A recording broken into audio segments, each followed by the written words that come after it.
Бул порно жана мастурбация алардын потенцияга болгон таасири барбы?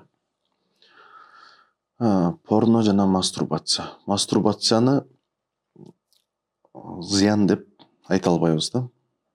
Бул качан зыян өзүнүн нормасынан ашыкча пайдаланганда. Мастурбация мастурбация жасаган адамда дофамин деген гормон көбөйүп турат. Бул кайра ошол нерсени каалап турат. Эгер дофамин көбөйүп, кайра мастурбацияны каалап, күндө мастурбация кылып жатса, бул эртең жыныстык алсыздыкка алып келет. Жыныстык мүчөнү ал колу менен жымайт эткенде микротравма болот. Микротравмадан кийин анан микрокальцинаттар пайда болот.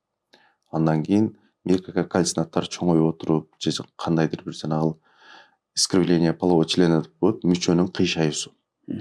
Же астыга, аркага, же оңго, солго ошондой мүчө кыйшайып баштайт. Бул эми бир жагдайлары.